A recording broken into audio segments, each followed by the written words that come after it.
क्या आप भी वीर कुंवर विश्वविद्यालय आरा यानी VKAC सत्र 2023 से 27 के छात्र हैं? क्या आपका भी छठे सेमेस्टर का रिजल्ट आ गया है और आप इस बात को लेकर टेंशन में हैं कि आपका 7.5 CGPA नहीं आया है?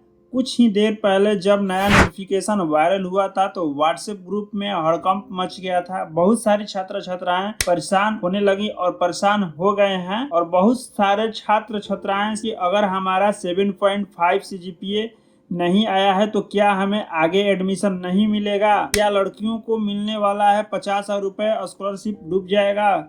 रुकिए, घबराने की बिल्कुल जरूरत नहीं है, क्योंकि सबसे बड़ी ब्रेकिंग यह इंफॉर्मेशन है कि वीर कुंवर आरा यूनिवर्सिटी सेमेस्टर 7 में एडमिशन पर अगले आदेश तक तत्काल प्रभाव को रोक दी गई है।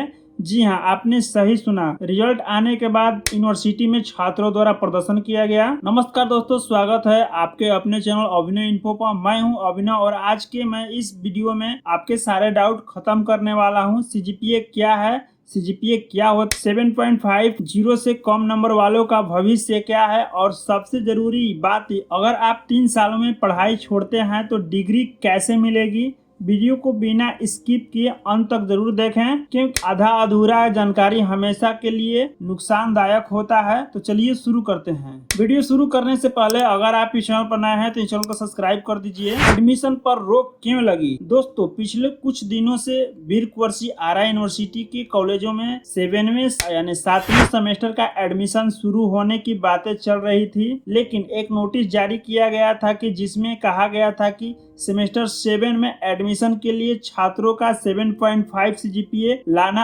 अनिवार्य है या फिर होना अनिवार्य है। इस एक लाइन ने पूरे विश्वविद्यालयों को, छात्रों को कंफ्यूज में डाल दिया। छात्र लगातार सवाल पूछ रहे थे कि अगर हमारा नंबर कम है तो क्या हमारा कैरियर खत्म हो जाएगा। इस कंफ्यूजन और छात्रों के विरोध को देखते हुए छात्र कल्याण अध्यक्ष की तरफ से एक नया नोटिस जारी हुआ। इस नोटिस में साफ साफ कह दिया गया है कि सत्र 2023 से 27 के 7वें सेमेस्टर के नामांकन पर अगले आदेश तक तत्काल यानी एडमिशन प्रभावित रोक दी गई है। विश्वविद्यालय अपने ही बनाए गए नियमों में जाल में फंस गया था, क्योंकि उन्होंने ऑडियंस को सही तरीके से छात्रों को नहीं समझाया। बिहार सरकार जो नया नेशन एजुकेशन पॉलिसी यानी NEP 2020 का ऑडियंस है, उन्हें समझने में थोड़ी चूक हुई है। इसलिए जब तक कोई नया और स्पष्ट निर्देश नहीं आता है तब तक आपके कॉलेज में अपने मन से सेमेस्टर 7 में एडमिशन नहीं ले सकता है। SGPA या CGPA का असली खेल क्या है, सरल भाषा में हम समझते हैं। अब आते हैं कि सबसे बड़े सवाल पर,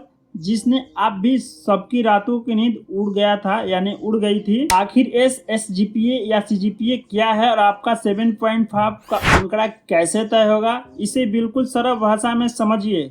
जब आप किसी एक सेमेस्टर का एग्जाम देते हैं, जैसे सिर्फ सेमेस्टर 6 का, तो उस मार्कशीट पर जो ग्रेजुएट पॉइंट मिलता है उसे SGPA यानी सेमेस्टर ग्रेज पॉइंट एवरेज कहते हैं। लेकिन जब हम आपके सेमेस्टर 1 से लेकर सेमेस्टर 6 तक की सभी SGPA को जोड़ते हैं और उसमें 6 से भाग देते हैं यानी डिवाइड कर देते हैं, तब तो फाइनल एवरेज निकलता है। उसे हम CGPA कहते हैं यानी कैलकुलेट ग्रेड पॉइंट एवरेज। कई छात्र यह सोच रहे हैं कि सिर्फ छठे सेमेस्टर में अगर नंबर 7.5 से ज्यादा है या SGPA आ गया है तो क्या उनका एडमिशन 7वें सेमेस्टर में हो जाएगा। लेकिन ऐसा बिल्कुल नहीं है। आपका सेमेस्टर 1 से लेकर सेमेस्टर 6 का जो टोटल औसत यानी एवरेज CGPA है, जो 7.5 होना चाहिए। लेकिन मैं यहाँ पे उदाहरण के तौर पर यहाँ पे दिखाता हूँ। अगर आप इससे खुद कैलकुलेट कर सकते हैं, आप अपने पहले से छठे सेमेस्टर को जोड़िए, यानी अगर आप यहाँ 1 और 2 को जोड़ते हैं तो पॉइंट में कैलकुलेट होने में दिक्कत आ रही है, तो आप इंटरनेट पर या फिर आप यहाँ वेबसाइट पर CGPA टू GPA कैलकुलेट यहाँ पे सर्च कर सकते हैं। आपको बॉक्स में अपने सेमेस्टर 1 से 6 तक के मार्क्स डालने होंगे और उसके बाद कैलकुलेट पर क्लिक करना होगा। आपका फाइनल CGPA आपके सामने आ जाएगा। ज्यादा आया है तो क्या, कम आया है तो क्या होगा। चलिए मान लेते हैं आपके अपने रिजल्ट कैलकुलेट कर लिया है। अब तो दो ही स्थिति बनेगी, या तो आपका CGPA 7.50 से ज्यादा होगा या फिर 7.50 से कम होगा। अगर आपका CGPA 7.50 या उससे ज्यादा है, सरकार के नियम के अनुसार जिन छात्रों का CGPA 7.50 या उससे अधिक है वे आगे 7वें और 8वें सेमेस्टर चौथे साल में एडमिशन लेने के पात्र हैं।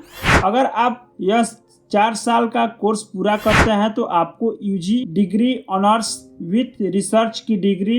इसका फायदा यह है कि आगे चलकर आप PG यानी पोस्ट ग्रेजुएट करना चाहते हैं तो यह सिर्फ 1 साल का होगा, यानी जब भी आप उच्च क्लास में एडमिशन लेंगे तो आपके लिए 1 साल का ही कोर्स रहेगा। अगर आपका CGPA में 7.50 से कम है, यहीं पर सबसे ज़्यादा पैनिक है दोस्तों। अगर आपका CGPA 7.27 या फिर 6.90 या फिर 7.50 से कम है तो आपका 7वें सेमेस्टर में नामांकन नहीं होगा। लेकिन आपको रोने या घबराने की बिल्कुल भी जरूरत नहीं है। अगर आपका नंबर कम है तो आपके एक ग्रेजुएट माने जाएंगे। आपको 3 साल का ग्रेजुएट सर्टिफिकेट मिलेगा जिसमें UG degree in major subject कहा जाएगा, यानी पहले के समय में इसे ही हम नॉर्मल डिग्री मानते थे। आप इस 3 साल की डिग्री के आधार पर किसी भी सरकारी जैसे कि UPSC, BPSC, रेलवे, बैंकिंग किसी भी भारतीय प्रतियोगिता परीक्षा में फॉर्म भरने योग्य यहाँ पे आप माने जाएंगे। रही बात लड़कियों को मिलने वाले 50,000 रुपए की, तो वे ग्रेजुएशन पूरा करने पर मिलता है। आप 3 साल की ग्रेजुएशन हो रही है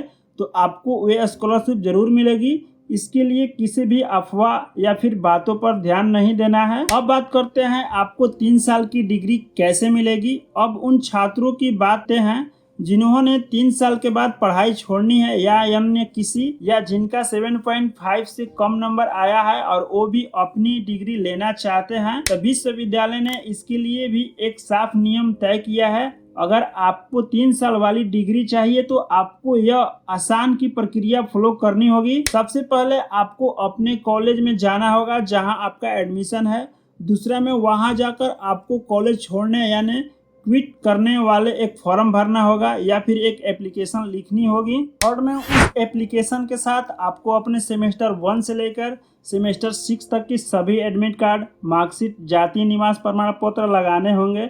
अगर आपका फॉर्म कॉलेज में कोई बकाया है तो आपको उससे भी क्लियर करना होगा। 5 में यहाँ पे हम देख लेते हैं। इसके बाद आपको अपने प्रिंसिपल से उस फॉर्म को फॉरवर्डिंग करवाना होगा। अंत में यह फॉर्म अपने विश्वविद्यालय परीक्षा भवन में जाना होगा। वहाँ लगभग 250 रुपए से 500 रुपए के बीच एक चालान करवाना होगा या फिर कटवाना होगा। यह शुल्क जमा करने के बाद आपको मार्कशीट और प्रोविजनल सर्टिफिकेट दे दिया जाएगा और आपको 3 साल की बैचलर डिग्री मिल जाएगी। इसके बाद अगर आप चाहें तो आगे 2 साल तक का PG आराम से कर सकते हैं। तो दोस्तों यह थी वीरकुंवर आरा यूनिवर्सिटी सेमेस्टर 7 एडमिशन और 7.5 CGPA के पीछे की पूरी सच्चाई। मुझे उम्मीद है कि अभिनव इन्फो के इस वीडियो ने आपके मन का सारा डर और कंफ्यूजन दूर कर दिया होगा। अगर आप 3 साल की पढ़ाई करें या फिर 4 साल की पढ़ाई, दोनों की स्थिति में आप ग्रेजुएशन कहलाएंगे। बस 4 साल वालों को रिसर्च सर्टिफिकेट एक्स्ट्रा मिलेगा। अब जल्दी से कमेंट करके बताइए कि आपका 1 से 6 सेमेस्टर का टोटल कितना CGPA निकालने में कोई परेशानी आ रही है, तो अपना सवाल कमेंट बॉक्स में लिखिए, मैं रिप्लाई जरूर दूंगा। अगर आपको मेरी यह सरल भाषा में दी गई सभी जानकारी अच्छी लगी है तो वीडियो को तुरंत लाइक करें और अपने दोस्तों व्हाट्सएप ग्रुप के साथ शेयर करें ताकि वैसे भी छात्र फालतू की बातों में आकर परेशान न हो। और वीरकुंवर आरा यूनिवर्सिटी से छोटी से बड़ी जुड़ी सही जानकारी पाने के लिए सबसे पहले अभिनव इन्फो चैनल को सब्सक्राइब करें। मैं मिलता हूं आपसे अगले वीडियो में एक नई अपडेट के साथ। तब तक के लिए जय हिंद।